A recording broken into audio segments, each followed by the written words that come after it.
मेरा नाम सोनू कंवर, कक्षा 7 है। कलयुग समाज के अशुभ लक्षण।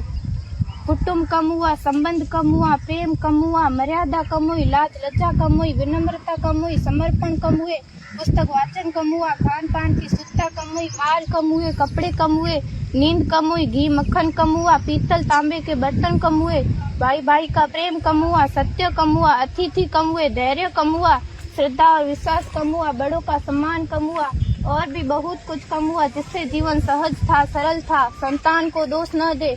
बालक या बालिका को इंग्लिश मीडियम में पढ़ाया, अंग्रेजी बोलना सिखाया, बर्थडे और मैरिज एनिवर्सरी जैसे जीवन के शुभ प्रसंगों को अंग्रेजी कल्चर्स के अनुसार जीना ही श्रेष्ठ माना।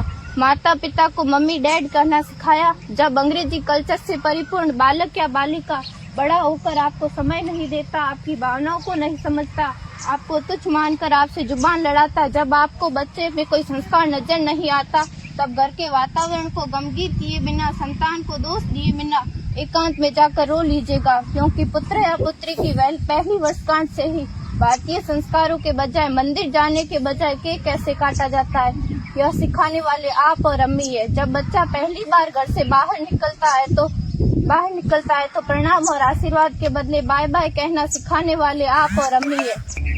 हम परीक्षा देने जाते समय इष्ट देव बड़ों के पैर छूने के बदले बेस्ट ऑफ लक कहकर परीक्षा भवन तक छोड़ने वाले आप और अम्मी है। बालक या बालिका के सफल होने पर घर में परिवार के साथ बैठकर खुशियां मनाने के बदले होटल में पार्टी मनाने की प्रथा को बढ़ावा देने वाले आप और अम्मी है। बालक या बालिका के विवाह के पश्चात कुल देवता देव दर्शन भेजने से पहले हनीमून के लिए फॉरेन टूरिस्ट स्पॉट भेजने की तैयारी करने वाले आप और अम्मी है। ऐसी कई ढेर सारी अंग्रेजी कल्चर्स को हमने जाने अनजाने स्वीकार कर दिया है। अब तो बड़े बुजुर्गों के पैर छूने में भी शर्म आती है। गलती किसकी? मात्र आपके माता और पिता की। अंग्रेजी अंतर्राष्ट्रीय भाषा है से काम काज हेतु सीखना है, अच्छी बात है, लेकिन इसकी संस्कृति को अपने जीवन में उतारने की तो कोई बाध्यता नहीं थी।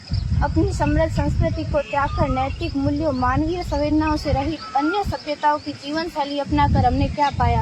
अवैध संबंध, टूटते रिश्ते, व्यसन युक्त धन, थके हारे मन, छल भरे रिश्ते, अनुशासनहीन संतानें, असुरक्षित समाज। एक बार विचार जरूर कीजिएगा कि संस्कारवान पीढ़ी क्यों आवश्यक है।